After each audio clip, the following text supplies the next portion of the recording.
I want you to try something right now. Stand up from your chair, without using your hands. If you had to think twice about it, if you grabbed the armrest, if you shifted your weight 3 times before getting up, pay close attention to what comes next. Because that single movement is one of the most reliable predictors of whether you'll be walking independently at 75, 80, and beyond. And the research behind it is not theoretical. It is based on decades of data from thousands of people. The problem isn't that you're getting older. Everybody gets older. The problem is something that started in your 30s, silently, invisibly, and has been accelerating every year since. And the American medical system almost never talks about it until after your first fall. Here's what's happening inside your legs right now.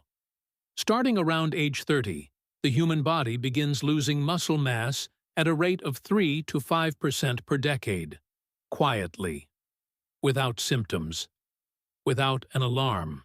By your 50s, that rate accelerates. After 60, strength loss picks up even faster. Studies show as much as 3% of remaining muscle strength lost per year after 60. By the time someone reaches their 80s, they may have lost up to half of the muscle mass they had in their 30s. Researchers call this sarcopenia. Most Americans have never heard the word. And here is what makes sarcopenia dangerous in a way that's different from most conditions. It doesn't hurt. There's no pain signal, no obvious symptom. The first notification most people get is a fall.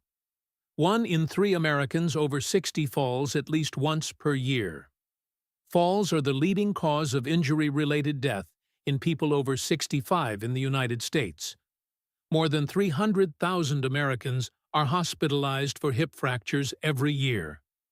And the 1-year mortality rate following a hip fracture is approximately 20 to 30%. That's not a fall. That's a life-changing event. For many people, it's a terminal one. And the silent process that makes it possible, muscle loss that began decades earlier, is something that science now knows how to slow, stop, and in many cases reverse. Before we talk about what to do, you need to know where you actually stand. Not your chronological age, your functional muscle age.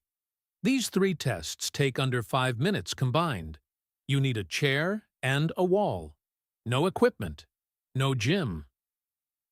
Test 1. The chair rise, your quadriceps. This is the movement you tried at the beginning. Here's the formal version. Sit in a standard chair, arms crossed over your chest, feet flat on the floor. Stand up. Sit down.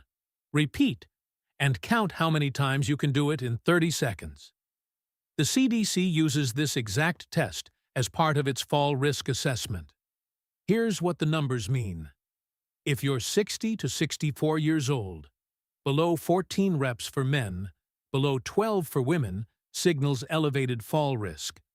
Ages 65 to 69, below 12 for men, below 11 for women. Ages 70 to 74, below 12 for men, below 10 for women. Ages 75 to 79, below 11 for men, below 10 for women. Research published in the Journal of Cachexia, Sarcopenia, and Muscle confirms that low sit-to-stand power is independently associated with higher rates of falls, fractures, hospitalizations, and all-cause mortality. Not correlated.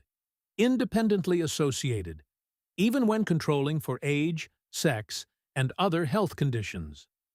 The chair rise isn't a party trick. It's a window into the quadriceps, the largest, most metabolically active muscle group in your lower body. When the quads weaken, stairs become harder. Getting off the floor becomes harder. Catching yourself when you stumble becomes impossible. Test 2. The single leg stand. Your core and balance system. Stand near a wall for safety. Lift 1 foot off the floor. Start timing. How long can you hold it?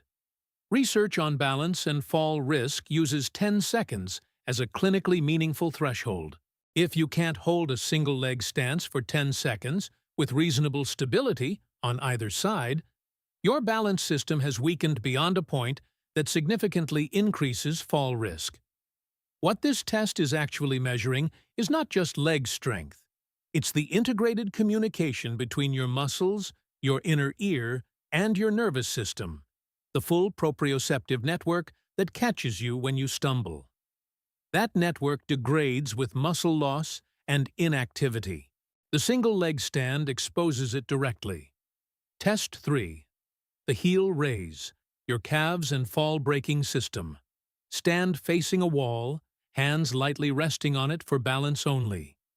Rise onto the balls of your feet, heels completely off the ground, and slowly lower back down. Repeat. How many can you do before your calves give out? Fewer than 10 good quality heel raises, full range of motion, controlled descent, indicates significant calf weakness. Here's why this matters specifically for falls. The calf complex is your body's braking system. When you're walking and your foot catches on a curb or a rug or an uneven sidewalk, it's the calves and ankles that fire first to prevent the stumble from becoming a fall. A weak calf means that braking response is delayed or absent. More than 60% of fall-related injuries in older adults happen during walking on uneven or unexpected surfaces. Not stairs, not ladders. Walking. The calf is the first line of defense, and most people never train it. For decades, the conventional message was, no pain, no gain. Heavy weights, high intensity, push to failure. That model kept most older adults, especially those who are deconditioned, who have joint problems, who haven't exercised in years, out of the gym entirely. Because it felt inaccessible. Because the barrier was too high. In March 2026, the American College of Sports Medicine published its first major update to resistance training guidelines in 17 years. The new position stand synthesized findings from 137 systematic reviews, representing more than 30,000 participants. The most comprehensive evidence-based analysis ever produced on this topic. The central finding that matters most for this conversation. The most meaningful gains come from simply moving from no resistance training to any form of resistance training.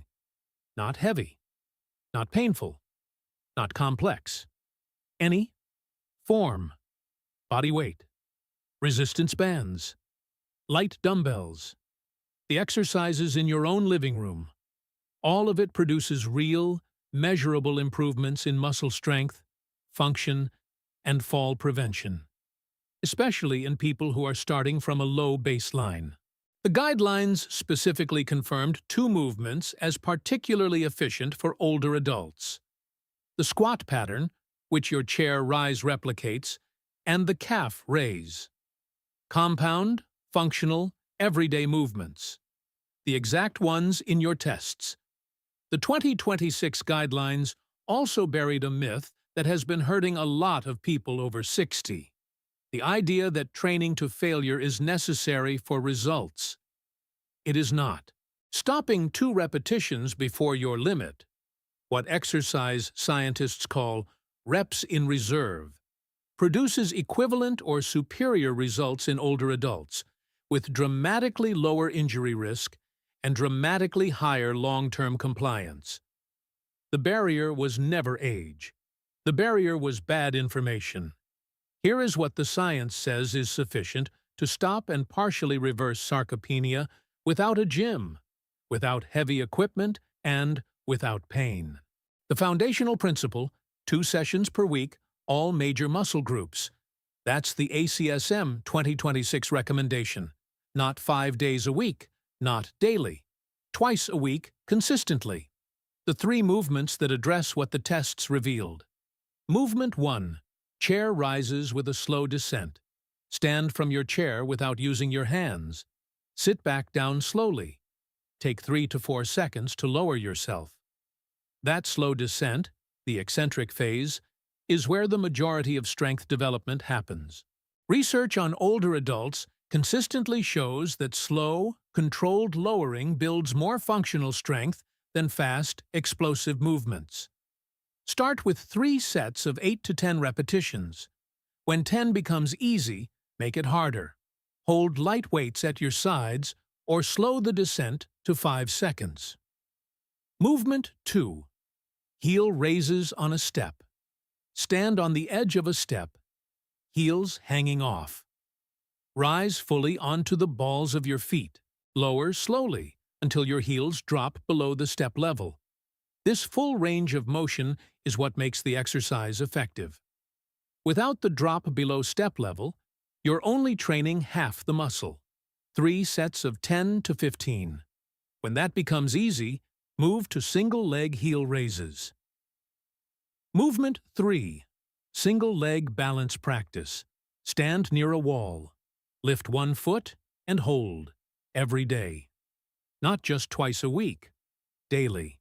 This one takes 60 seconds and can be done while brushing your teeth, waiting for coffee to brew, standing at the counter.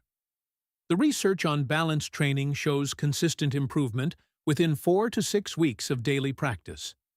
The nervous system adapts faster than the muscle, which means your balance scores can improve significantly before you've even built substantial new muscle.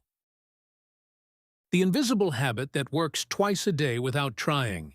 Every time you use the bathroom, stand up from the toilet without using your hands. Then sit back down slowly. You do that 6 to 8 times a day. That's 6 to 8 chair rises with controlled descent, built into a habit that already exists. That's not a workout. That's a daily training stimulus that your body receives whether you scheduled it or not. Here is the truth about independence after 60. It doesn't come down to your cholesterol number. It doesn't come down to your blood pressure reading. Those matter, but they don't determine whether you're going to carry your own groceries at 75, play with your grandchildren on the floor, climb the stairs in your own house without thinking twice about it. That comes down to whether you have the muscle to do it. The science is unambiguous on this. Muscle responds to training at any age. A 2026 analysis of 30,000 participants confirmed it. Studies on nursing home residents in their 90s confirmed it. The muscles you have right now are waiting for a signal to get stronger. The question is whether you're going to send that signal before the fall sends a different one.